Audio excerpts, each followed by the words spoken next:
11 nights of strikes, a war that won't stop widening. This is the daily recap for July 22nd, 2026. World politics, war, good news and bad news in minutes. Let's begin. In world politics, Britain's new Prime Minister, Andy Burnham, spent his first full day in office vowing to spend one day a week working from Manchester as part of his plan to shift power out of London. Bloomberg reports Burnham also approved the use of British military facilities for American strikes on Iran, placing him in direct continuity with Keir Starmer and angering Labour's anti-war wing. In Ukraine, President Zelenskyy fired his army chief, Oleksandr Syrskyi, after 6 days of street protests, replacing him with General Mikhailo Drapyti. And at ASEAN talks in Manila, U.S. Secretary of State Marco Rubio was set to meet China's Wang Yi as Washington insisted it was still willing to negotiate an end to the Iran crisis. The war with Iran shows no sign of slowing. U.S. forces completed an 11th consecutive night of strikes on Iranian military targets, with CENTCOM saying it hit command centers, drone storage sites, and naval capabilities.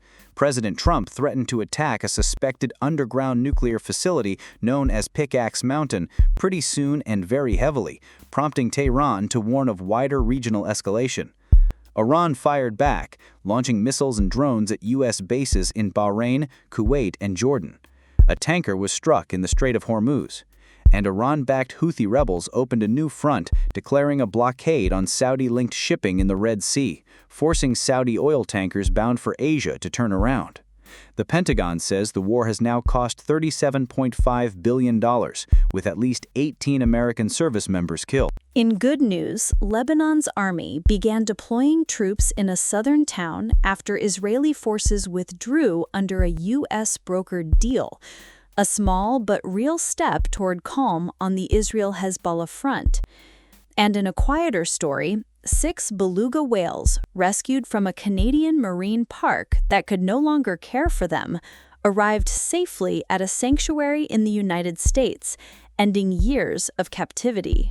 In bad news, a suspected methane gas explosion collapsed a tunnel at a hydropower project in India's Sikkim state, killing at least 12 workers, with 13 more still missing and trapped.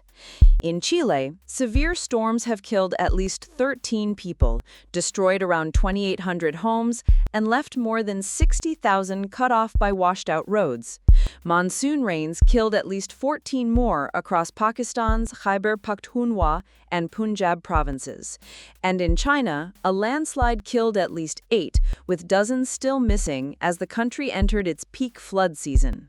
That's your daily recap for July 22nd, 2026.